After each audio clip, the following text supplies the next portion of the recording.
Hi. അപ്പം നമുക്ക് ഒരുമിച്ചൊരു വാൾ art ചെയ്താലോ? ആദ്യം തന്നെ പെൻസിൽ വെച്ചിട്ട് എനിക്ക് വേണ്ട ഡിസൈൻ ഞാനൊന്ന് വരച്ചെടുക്കാം കേട്ടോ ചെയ്തേ.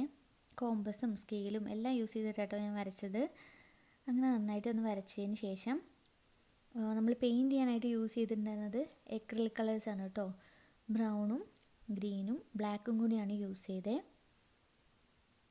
ശരിക്കും വരച്ച് തുടങ്ങിയപ്പോൾ ഞാനത് ഭയങ്കര ഈസി ആയിട്ടുള്ളൊരു പരിപാടിയായിരിക്കും എന്ന് വിചാരിച്ചു. പക്ഷേ കുറച്ചങ്ങോട്ട് എത്തിയപ്പോഴാണ് എനിക്ക് മനസ്സിലായി കേട്ടോ ഇത് കുറച്ചൊന്നും പണിയുണ്ടെന്ന്. കാരണം പെൻസിലുകൊണ്ട് വരച്ചത് പെട്ടെന്ന് കഴിഞ്ഞിട്ടുണ്ടായിരുന്നു, പക്ഷേ പെയിൻറ് ചെയ്യാനാണ് ഒരുപാട് ടൈം എടുത്തത്. ഈ ഫസ്റ്റത്തെ ഈ റൗണ്ടൊക്കെ പെട്ടെന്ന് കഴിഞ്ഞു കേട്ടോ. പക്ഷേ സെക്കൻഡായിട്ട് ചെയ്തിട്ടുണ്ടായിരുന്ന ബ്രൗൺ കളറാണ് കുറച്ചധികം ടൈം കൺസ്യൂം ചെയ്തത്. കാരണം ഫസ്റ്റ് കോട്ട് ചെയ്ത സമയത്ത് ഭയങ്കര പാച്ചി ആയിട്ട് നിൽക്കുന്നുണ്ടായിരുന്നു. പിന്നെ അതിൻ്റെ ആ ഒരു കളറും എനിക്ക് ഒട്ടും ഇഷ്ടമായിട്ടുണ്ടായിരുന്നില്ല. ഞാൻ ഉദ്ദേശിച്ച ഒരു ഈസ്തെറ്റിക് വൈബ് എനിക്ക് അതിന് കിട്ടിയില്ല. സോ ദാറ്റ് ഞാൻ 2 തവണ കളർ ചെയ്തിട്ടുണ്ടായിരുന്നു. അങ്ങനെ ഡബിൾ കോട്ട് ചെയ്തപ്പോൾ ശരിക്കും ഒരു അടിപൊളി ബ്രൗൺ ആട്ടോ കിട്ടിയത്. നിങ്ങൾക്ക് കണ്ടു കഴിഞ്ഞാൽ മനസ്സിലാവും. ഇത് നോക്കിയേ, നല്ല രസമുള്ളൊരു കളറല്ലേ. എനിക്ക് ആ കളർ ഭയങ്കര ഇഷ്ടമായി. അങ്ങനെ അതും കഴിഞ്ഞതിന് ശേഷം നമ്മൾ ലീവ്സാണ് കേട്ടോ കൊടുക്കാണ്ടായിരുന്നേ.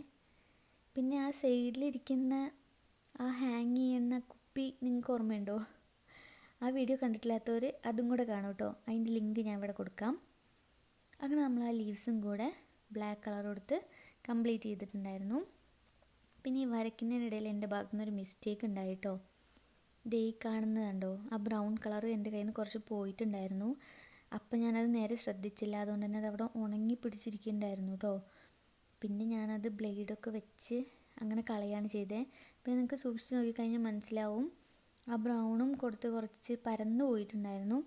എൻ്റെ കയ്യിൽ വൈറ്റ് കളർ ഇല്ലാത്തതുകൊണ്ട് തന്നെ ഞാൻ എന്താ നെയിൽ പോളിഷ് ആട്ടോ യൂസ് ചെയ്തത്. ശരിക്കും വൈറ്റ് കളറൊക്കെ വെച്ച് മെല്ലെ കൊടുത്താൽ മതിയായിരുന്നു, പക്ഷെ എനിക്ക് അപ്പം തന്നെ കംപ്ലീറ്റ് ചെയ്യണം, ഫൈനൽ റിസൾട്ട് കാണണം എന്നുള്ളതുകൊണ്ട് ഞാൻ നെയിൽ പോളിഷ് വെച്ച് കൊടുത്തതാണ്.